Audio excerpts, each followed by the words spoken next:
Hello बच्चों, let's read the question. A circular plate of uniform thickness has a diameter of 28 cm. A circular portion of diameter 21 cm is removed from the plate as shown. O is the center of mass of complete plate. The position of center of mass of the remaining portion will shift towards left from O by, here we have given 4 options with a diagram. Now to answer this question, first we will discuss here the key concept, and here the key concept will be given as centre of मास. तो centre of मास हमारे पास वो point होता है जहाँ पे whole system का मास concentrated होता है.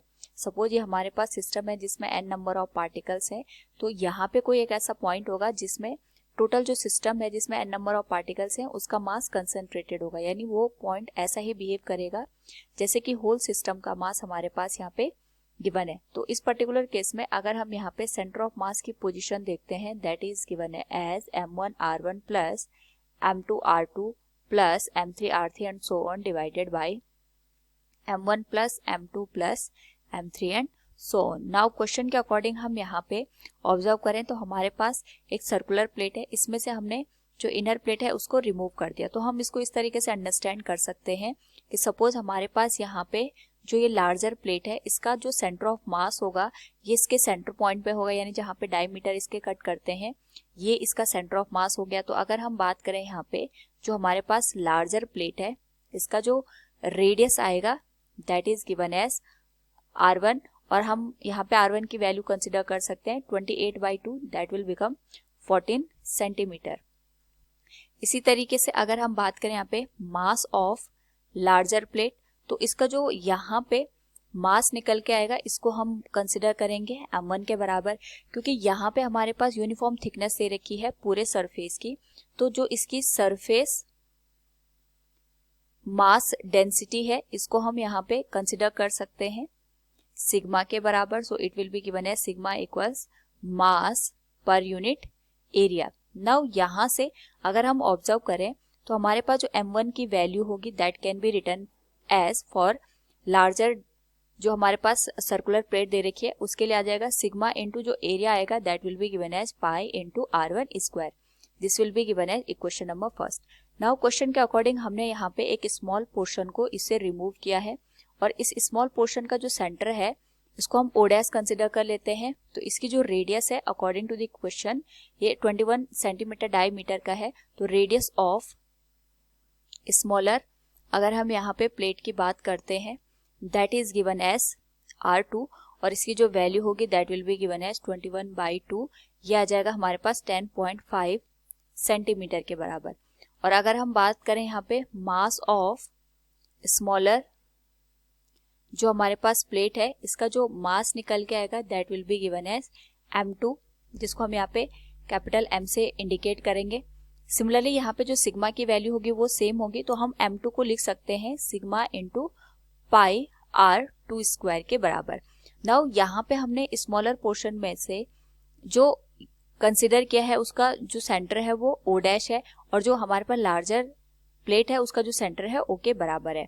नाउ अगर हम यहाँ पे दोनों को एक साथ रिप्रेजेंट करें तो हम ये मान के चल सकते हैं ये हमारे पास लार्जर प्लेट है, और हमने यहाँ पे इस लार्जर प्लेट के साथ एक स्मॉलर प्लेट को इस तरीके से यहाँ पे फिट किया है कि इसके कुछ पोर्शन में से हमारे पास यहाँ पे जो डायमीटर की वैल्यू निकल के आती है वो तो 21 सेंटीमीटर है, लेकिन यहाँ पे हमारे पास जो लार्जर प्लेट है अगर हम दोनों के सेंटर को कंपैरिजन करेंगे तो ये हमारे पास ओरिजिनल जो प्लेट थी उसका सेंटर आ गया, और ये हमने जिस पोर्शन को रिमूव किया उसका सेंटर आ गया. तो यहाँ पे हम ये मान के चलते हैं कि हमारे पास जो सेंटर ऑफ मास की पोजीशन होगी वो इस पोर्शन को रिमूव करने के बाद कुछ लेफ्ट हैंड साइड शिफ्ट हो जाएगी, क्योंकि हमें पता है कि जहां मास ज्यादा होता है वहीं सेंटर ऑफ मास की पोजीशन लाई करती है. तो इस पोजीशन को फाइंड आउट करने के लिए हम यहाँ पे ये कंसिडर करते हैं कि हमारे पास जो यहाँ पे लार्जर प्लेट है इसके ऊपर हमने एक और प्लेट रख दी और इस प्लेट का जो मास है वो नेगेटिव है. तो ये सॉल्व करने का एक तरीका होता है, जब भी हम रिमूवल पार्ट को यहाँ पे कैलकुलेट करते हैं तो हम ये कंसिडर करते हैं जिस पोर्शन को हम रिमूव करते हैं उसका मास हम नेगेटिव कंसिडर कर लेते हैं.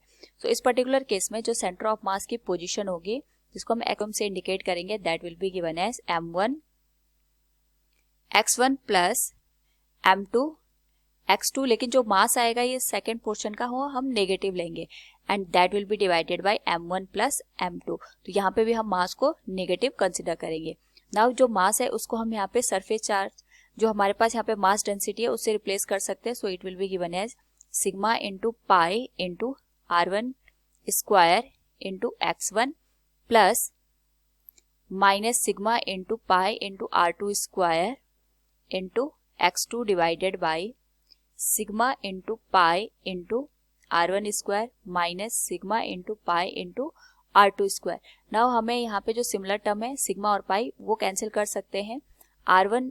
नाउ अगर हम यहाँ पे एक्सयूएम की वैल्यू कैलकुलेट करें that will be given as sigma into pi, या तो दोनों साइड हमारे पास न्यूमरेटर और डिनोमिनेटर में कॉमन लेके ये तो कैंसिल आउट हो जाएंगे। तो r1 का जो स्क्वायर आएगा that will B 14 square into x1 की जो वैल्यू है ये हमें सेंटर ऑफ मास इंडिकेट कर रहा है। जो लार्जर प्लेट थी तो जो हमने यहाँ पे लार्जर प्लेट है इसका जो सेंटर होगा यही इसका सेंटर ऑफ मास होगा और इसी को हम यहाँ पे रेफरेंस पॉइंट भी कंसिडर करेंगे, यानी जो भी हम कैलकुलेशन या डिस्टेंस देखेंगे इसी के रिस्पेक्ट में यहाँ पे देखेंगे, क्योंकि हमारे पास रेफरेंस पॉइंट और जो हमारे पास यहाँ पे ओरिजिन है वो सेम पॉइंट है। तो इसके लिए हम ये कह सकते हैं जो हमारे पास सेंटर ऑफ मास की पोजीशन होगी वो 0 के बराबर होगी।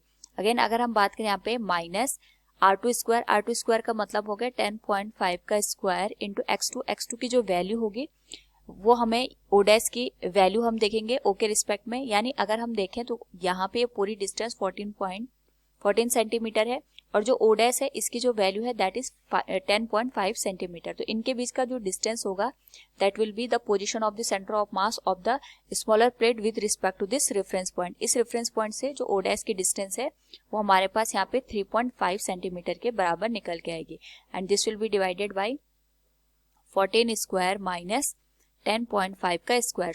होल वैल्यू को सॉल्व करें ये तो 0 हो जाएगा हमारे पास एंड दिस विल बिकम 10.5 का स्क्वायर इंटू 3.5। तो हम इसको लिख सकते हैं 10.5 इंटू 10.5 इंटू 3.5 और यहाँ पे अगर हम इस होल वैल्यू को सॉल्व करें in the numerator that will become 85.75 और जो न्यूमरेटर का टर्म है यहाँ पे ये बन जाएगा हमारे पास minus 385.875। This will be divided by 85.75। तो यहाँ से हमारे पास जो सेंटर ऑफ मास की पोजीशन निकल के आएगी that will become minus 4.5 centimetre. तो माइनस साइन ये इंडिकेट कर रहा है कि जहाँ पे हमने रेफरेंस पॉइंट माना था उससे लेफ्ट हैंड साइड हमारे पास यहाँ पे सेंटर ऑफ मास शिफ्ट हो जाएगा, जैसे हमने पहले भी डिस्कस किया था। So from the given question we can say here remaining portion will shift towards left from O by 4.5 centimeter. Option C will be the right answer. Hope all you understood it. Thank you and best of luck.